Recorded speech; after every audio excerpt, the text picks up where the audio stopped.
بند کیا گیا اسٹیٹ کی طرف سے، پیمرا کو آرڈرز جاری کیے گئے، یہ کس قسم کا ہتھ کنڈا ہے اور کیوں کیا جا رہا ہے؟ اس وقت chairman P T I Imran Khan ہمارے ساتھ موجود ہیں، ان سے بات کرتے ہیں۔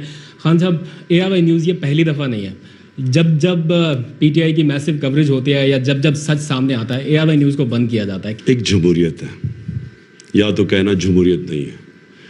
جمہوریت کے اندر قانون بنے ہوئے ہیں کہ اگر کوئی بھی قانون توڑتا ہے تو اس کے اوپر کیا ایکشن لینا چاہیے۔ جمہوریت کے اندر یہ آپ نہیں کر سکتے کہ ایک چینل کو فیصلہ کیا کسی نے اور ایک دم بند ہو گیا، نہ کوئی شو کاز نوٹس دیا، نہ کوئی بتایا کیا وجہ ہے، ایکسپلین کرنے کا موقع نہیں دیا چینل کو بھی اور جو بول رہا تھا اس میں۔ تو پہلے تو یہ ایک جمہوری معاشرے کے اندر ایسے نہیں ہوتا۔ دوسری چیز جو شہباز گل سے کیا، اس کو ابڈکٹ کیا، یعنی اریسٹ نہیں کیا، ابڈکٹ کیا، اغوا کیا، گاڑی میں پکڑے، نہ کوئی وارنٹ دکھائی، اس کو نکالا، اس کے ڈرائیور کو بری طرح مارا، اس کو بٹ سے مارا، گاڑی کے شیشے توڑ دیے۔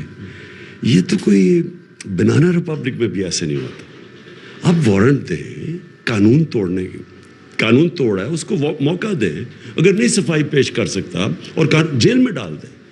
لیکن اگر اس طرح کریں گے، ساری اس کی ویڈیو چل رہی ہے سوشل میڈیا پہ، وہ کیا لگ رہا ہے کہ کیا پاکستان میں کوئی فنڈامنٹل رائٹس نہیں ہے؟ کوئی کسی کے حقوق کی حفاظت کرنے کے لیے کوئی ادارے نہیں ہیں؟ یا اس سے بھی زیادہ کیا کسی کو خوف نہیں ہے کہ اس طرح کے لوگوں سے کرے، اور خوف نہیں ہے کہ ان کو سزا ملے گی؟ 25 مئی کو بالکل یہ کیا گیا ہمارے سے، جس طرح انہوں نے ظلم کیا، پولیس نے، رینجرز نے لوگوں کے اوپر، گھروں میں چلے گئے رات کے 2-3 بجے، خواتین تھی۔ اور انشاءاللہ ہم اس کو پورا پرسو کر رہے ہیں، ایکشن لے رہے ہیں۔ لیکن جب وہ کر رہے تھے تو ان کو خوف، کسی چیز کا خوف نہیں تھا کہ ان کے اوپر کوئی ایکشن لیا جائے گا۔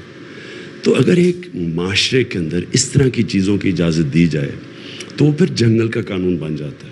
جو طاقتور ہے وہ جو مرضی کرے، جو کمزور ہے اس کے لیے کوئی تحفظ نہیں ہے۔ خان صاحب، آپ کے بھی ممکنہ طور پر اریسٹ کے لیے اطلاعات ہیں، لوگ بڑے پریشان ہیں، آپ کے کارکنان بڑے فکر مند ہیں، کوئی میسج دیں گے ان کو؟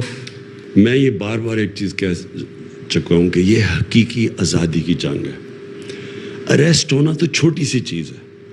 میں نے جب فیصلہ کیا تھا کہ اس حقیقی آزادی کی جنگ میں لڑوں گا، جہاد اسے کہتا ہوں، میں نے یہ فیصلہ کیا تھا کہ اپنی جان بھی قربان کرنی پڑے نا تو میں اس کے لیے کروں گا، کیونکہ میں غلام نہیں رہ سکتا۔ میں ایک آزاد ملک میں پیدا ہوا تھا، میرے ماں باپ اور ان کی جنریشن غلامی میں پیدا ہوئے تھے، ہم آزاد ملک میں پیدا ہوئے تھے، اور مجھے قدر تھی ہمیشہ بچپن سے کہ ہم نے اپنی آزادی کی حفاظت کرنی ہے۔ کوئی بھی قربانی دینی پڑے میں اس کے لیے تیار ہوں۔ اور آخر میں اے آر وائی کے جو اینکرز ہیں، جو رپورٹرز ہیں، جو فیلڈ میں اترے ہیں، ان کے لیے کوئی میسج اس مشکل وقت میں؟ ہمارے سامنے ہمیشہ 2 راستے ہوتے ہیں۔ ہم نماز میں اللہ سے مانگتے ہیں کہ اللہ اس راستے پہ لگا جس پہ تو نے نعمتیں بخشیں، دوسرے راستے پہ نہ لے جا جو کہ ایک انسان کی تباہی کا راستہ ہے۔ یہ ہمیشہ ہمیں فیصلہ کرنا پڑتا ہے زندگی میں کہ ایک ہے رائے حق۔ رائے حق جو ہے، جو سیدھا راستہ ہے، وہ مشکل راستہ ہے، وہ ہمارے نبی صلی اللہ علیہ وسلم کا راستہ ہے۔ ان کی زندگی آسان نہیں تھی، لیکن وہ ایک انسان کی عظمت کا راستہ ہے، مشکل راستہ ہے۔ اب ہمیشہ جب انسان کے سامنے 2 چوائسز آتی ہیں، ایک آسان چوائس ہوتی ہے کہ ظلم کے سامنے سر جھکا لو۔